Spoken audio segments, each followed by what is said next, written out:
Hello everyone. आज हम लोग आयोनाइजेशन पोटेंशियल वाला टॉपिक कवर करने वाले हैं। तो इससे पहले हम लोग एटॉमिक साइज़ कर चुके हैं, मेटेलिक कैरेक्टर कर चुके हैं, नॉन मेटेलिक कैरेक्टर भी कर चुके हैं। आज हम लोग आयोनाइजेशन पोटेंशियल या आयोनाइजेशन एनर्जी वाला टॉपिक कवर करेंगे और उसके बाद फिर इलेक्ट्रॉन एफिनिटी या और इलेक्ट्रॉन नेगेटिविटी सिर्फ बचेगा। तो ये दोनों टॉपिक कवर होते के साथ ही ये चैप्टर भी कंप्लीट हो जाएगा। तो आज हम लोग आयोनाइजेशन पोटेंशियल करते हैं। ये टॉपिक बिल्कुल नया है आप लोगों के लिए, तो इसको थोड़ा ध्यान से देखेंगे। ज़्यादा डिफ़िकल्ट नहीं है, बस थोड़ा सा एक इसका जो मेन चीज़ है वो समझ में आ जाएगा तो फिर तो हम लोग ट्रेंड समझ ही लेंगे। तो स्टार्ट करते हैं।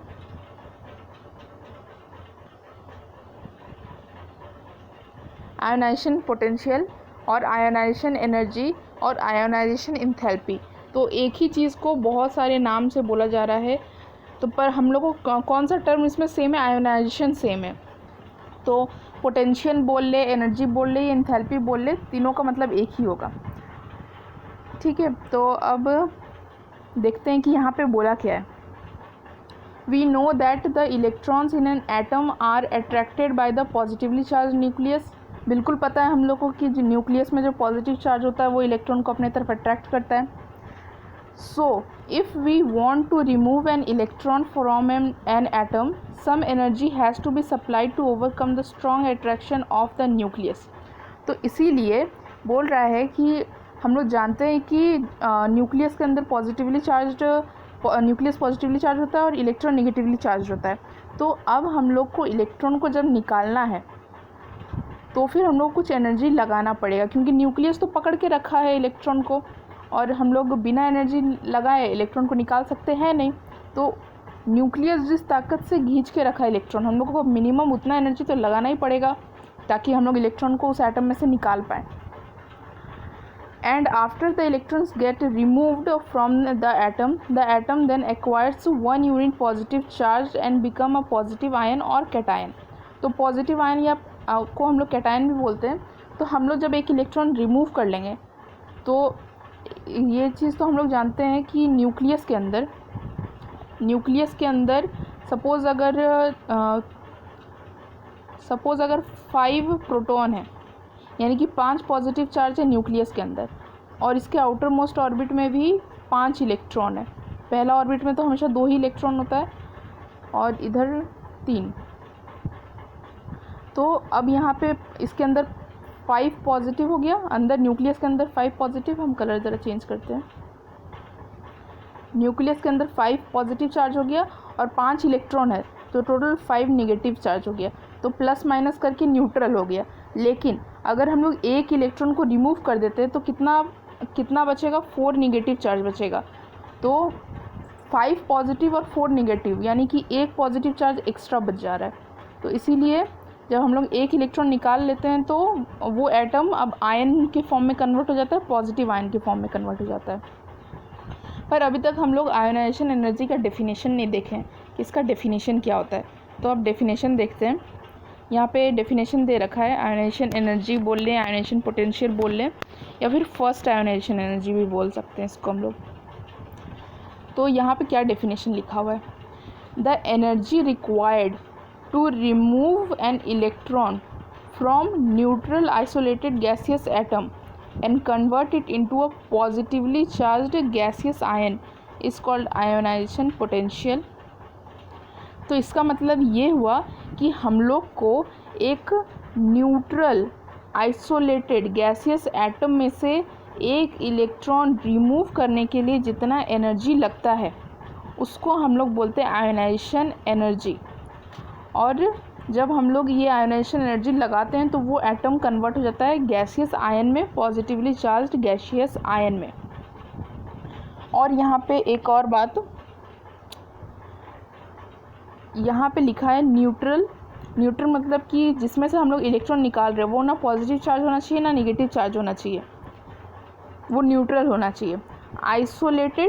आइसोलेटेड मतलब कि जैसे कि ऑक्सीजन सिर्फ ऑक्सीजन के फॉर्म में भी हो सकता है या फिर O2 के फॉर्म में भी हो सकता है, मॉलिक्यूल के फॉर्म में भी हो सकता है।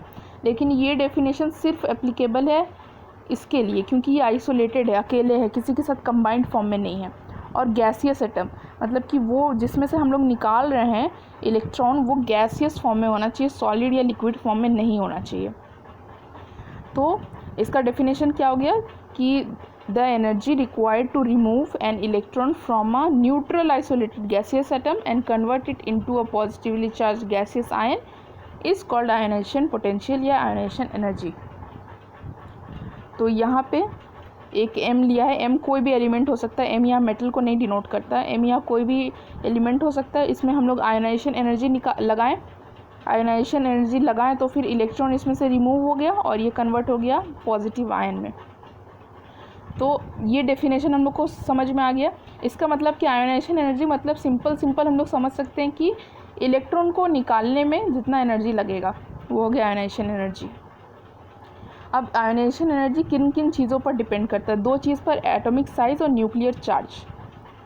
तो अब थोड़ा सा आप लोग खुद सोचने की कोशिश करो कि एटॉमिक साइज़, हम लोग को इलेक्ट्रॉन को निकालना है, तो अगर एटॉमिक साइज़ बड़ा होगा तब इलेक्ट्रॉन निकालने में ज़्यादा एनर्जी लगेगा, या फिर अगर एटॉमिक साइज़ छोटा होगा तब इलेक्ट्रॉन निकालने में ज़्यादा एनर्जी लगेगा?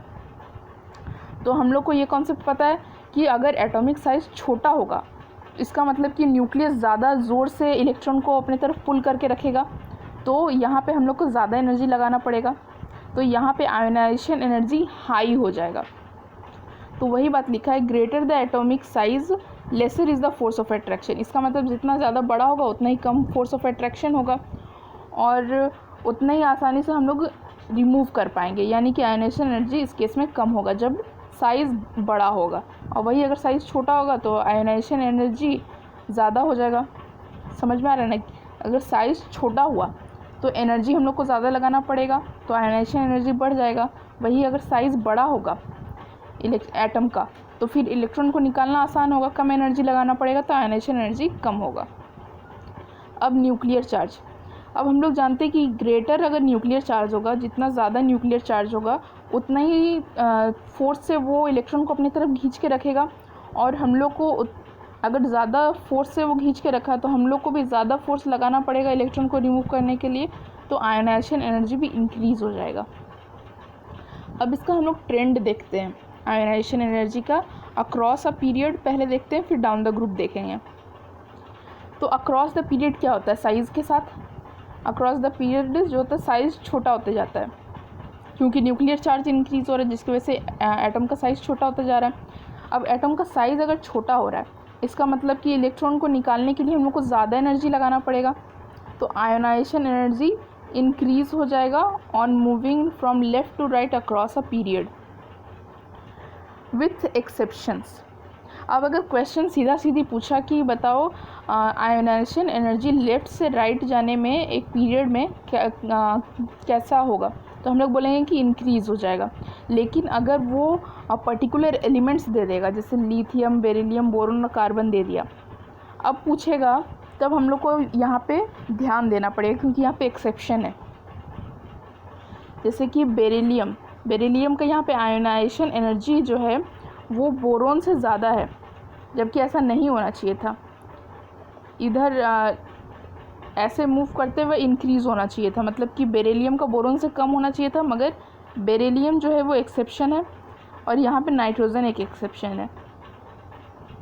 यहाँ पे नंबर्स हम लोग देख सकते हैं कि 520 के बाद 899 फिर 801, यानी कि यहाँ पे ऐसा नहीं होना चाहिए था। तो ये एक एक्सेप्शन हो गया। एक्सेप्शन हम लोग को याद रखना पड़ेगा। वैसे ये एक एक्सेप्शन नहीं है, इसके पीछे भी लॉजिक है, लेकिन वो लॉजिक अभी आप लोग नहीं समझ सकते, क्योंकि उस लॉजिक को समझने के लिए हम लोग को अलग से इलेक्ट्रॉनिक कन्फिग्रेशन समझना पड़ता है।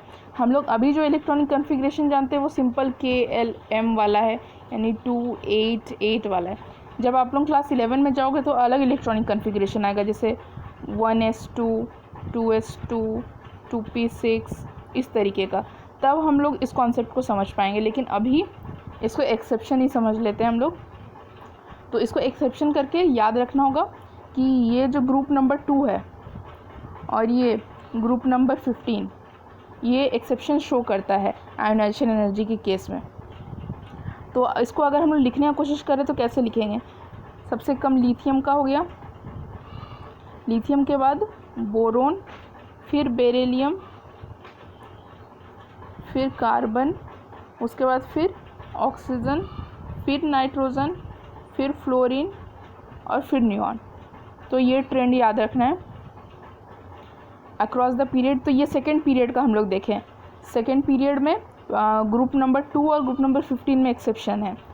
थर्ड पीरियड को देखते हैं। थर्ड पीरियड में भी सेम एक्सेप्शन हम लोग को देखने को मिलेगा। ग्रुप नंबर 2 और ग्रुप नंबर 15 एक्सेप्शन शो कर रहा है नंबर आयोनाइजेशन एनर्जी में, तो ये याद रखना होगा। अब डाउन द ग्रुप जाते हैं। डाउन द ग्रुप में कोई एक्सेप्शन नहीं है। डाउन द ग्रुप में जैसे जैसे साइज़ इंक्रीज़ होते जाएगा, डाउन द ग्रुप में जैसे जैसे साइज़ इंक्रीज़ होते जाएगा वैसे वैसे इलेक्ट्रॉन को निकालने के लिए कम एनर्जी लगाना पड़ेगा, तो आयोनाइजेशन एनर्जी घट जाएगा डाउन द ग्रुप में। ठीक है, तो ionisation energy decreases with an increase in atomic size. जैसे जैसे एटॉमिक साइज इंक्रीज हो रहा है वैसे वैसे आयोनाइजेशन एनर्जी घटेगा। तो यहाँ पे भी एक नंबर दे रखा है। यहाँ पे lithium, sodium, rubidium, potassium, rubidium, caesium का दे रखा है। ग्रुप नंबर 1 का दे रखा है। तो यहाँ पे हम लोग देख रहे हैं कि सिंपली डिक्रीज़ होते जा रहा है, इसमें कोई एक्सेप्शन नहीं है डाउन द ग्रुप में, लेकिन अक्रॉस अ पीरियड में एक्सेप्शन है, तो याद रखना होगा। अब यहाँ पे एक नोट है, क्या है नोट ज़रा देखते हैं। Helium will have highest ionisation energy. Helium का आयोनाइजेशन एनर्जी सबसे ज़्यादा होगा, मतलब कि हीलियम में से इलेक्ट्रॉन निकालना सबसे ज़्यादा मुश्किल होगा। While caesium will have lowest ionisation energy. इसका मतलब कि सीजियम में से इलेक्ट्रॉन निकालना सबसे आसान होगा। ओके, और उसके बाद फिर metals usually have low ionisation energy whereas non metals will have high ionisation energy. ये बात तो हम लोग जानते हैं कि मेटल्स जो होते हैं वो पीरियड में लेफ़्ट साइड होते हैं, तो लेफ़्ट साइड होते हैं तो इनका साइज़ ऑब्वियसली ज़्यादा होता है, तो इनका आयोनाइजेशन एनर्जी कम होगा, क्योंकि साइज़ ज़्यादा है तो फिर एनर्जी कम लगाना होगा इलेक्ट्रॉन को निकालने के लिए। जबकि नॉन मेटल जो पीरियोडिक टेबल में राइट साइड में होते हैं, इनका साइज़ छोटा होता है, तो इलेक्ट्रॉन को निकालने के लिए हम लोग को हाई आयोनाइजेशन एनर्जी डालना पड़ेगा। तो ज़रा हीलियम और सीजियम का पोजीशन देखते हैं। हीलियम सबसे यहाँ प्रेजेंट है और सीजियम यहाँ प्रेजेंट है। फ्रेंशियम हम लोग इसीलिए कंसिडर नहीं करते क्योंकि ये रेडियो एक्टिव है, इसके बारे में हम लोग को ज़्यादा कुछ पता नहीं, इसलिए फ्रेंशियम को हम लोग कंसिडर नहीं करते। तो हीलियम को अगर हम लोग देखें तो हीलियम का साइज़ जो है वो सबसे छोटा होगा, यानी कि इसमें से इलेक्ट्रॉन निकालने के लिए सबसे ज़्यादा एनर्जी डालना पड़ेगा, तो इसका हाईएस्ट है आयोनाइजेशन एनर्जी, इसका हाईएस्ट है आयोनाइजेशन एनर्जी। जबकि सीजियम का साइज़ सबसे ज़्यादा होगा, तो इसीलिए इसका आयोनाइजेशन एनर्जी, मतलब इसमें से इलेक्ट्रॉन निकालना सबसे आसान होगा, तो आयोनाइजेशन एनर्जी सबसे कम होगा सीजियम का। तो यहाँ पे हम लोग का आयोनाइजेशन एनर्जी वाला टॉपिक कंप्लीट होता है। तो कल फिर 10 बजे के आसपास हम नेक्स्ट लेक्चर डाल देंगे। इसके बाद और 2 लेक्चर में ये चैप्टर कंप्लीट हो जाएगा। ठीक है, ओके, बाय।